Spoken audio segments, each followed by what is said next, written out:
is one of the hardest, most horrific, most uncomfortable, most heartbreaking biopic film that I've sat through in 2024. I think if you have a heart, you will feel so uncomfortable sitting through this. You will cry. You will count your blessings on how privileged we are decades later. You will fully understand the scope of war, and even though a lot has changed since the late 1940s, we are also within the scope of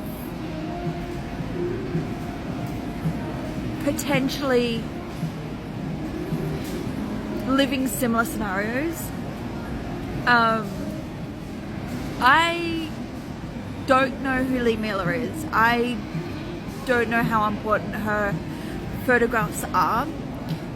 I saw this trailer and it really had me intrigued. I like watching war movies, but they also make me incredibly uncomfortable and make me have a really strong opinion of war. But watching this one, it shows you a new side. It shows you a different side. It shows you the side that we're not used to.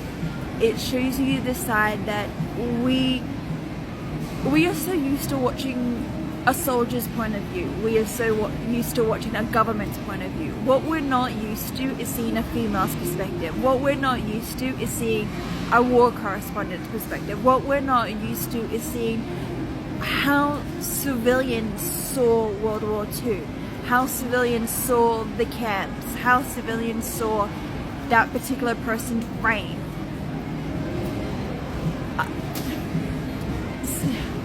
So I'm trying to find my words, not only because I have to self-censor myself thanks to the internet, but also because there is a lot to process.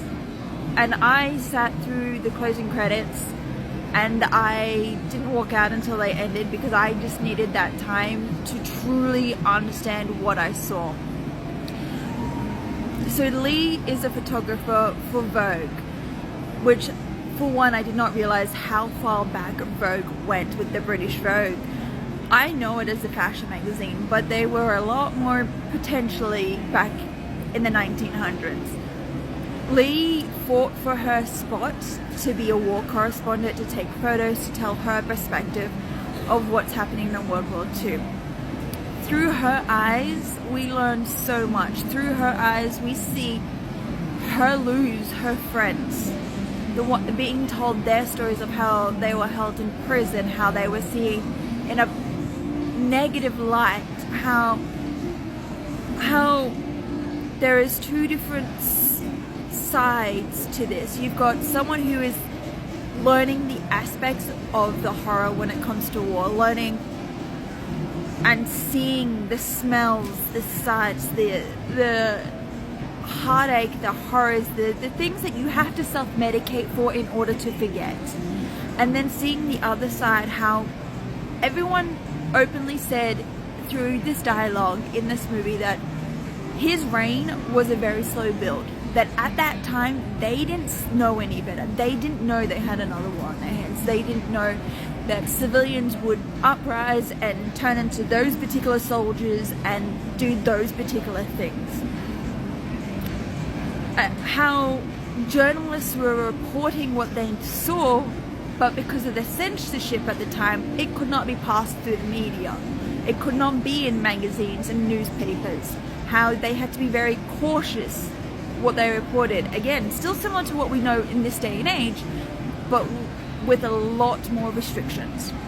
How Lee, there's a lot of scenes in this movie how Lee is in the middle of war-torn zones and she's on the phone to her publisher and they're like, we're having a party, life's going on, let's have some fun, we just celebrated a birthday. And Lee's like, how? I went to these places and these places are not happy. How? how can you be celebrating birthdays when there's young children in the most horrific scenarios to ever imagine? The 1940s, we know to this day what significance and how powerful and how restrictive they were. But seeing it through this lens and seeing it from this perspective, it puts a lot more imagery than we had before. With a lot of war movies, specifically World War II movies, they show you the soldiers, they show you the ordeal that the soldiers have to go through. And we see how they were continuously picking a side. Regardless of what side you agree with, regardless of what country the side is on, you have to understand that at the time people did what they thought was right. But at the time they also understood that this particular thing, this man, this monster was wrong. But not many knew that. We look at the way that we view the world now, and we don't realize how much privilege and how much luxury we have. How far we've come, yet at the same time there is still elements, especially watching this and seeing how in the 1940s women are still treated, seeing how women were at the time considered models or housewives, and having to fight for them to be on the front line and giving their side of the truth. I think women like Lee need to have their story told. This is definitely a story that is not for the faint of heart. Yes, it's a war movie, and everybody knows that if you see a war movie, you know it's not going to be for the faint of heart. But this one is so extraordinarily driven with its power, of its significance, of its reasoning, of its existence, that we need more stories like this. We need to truly understand there was a lot more that we still don't know.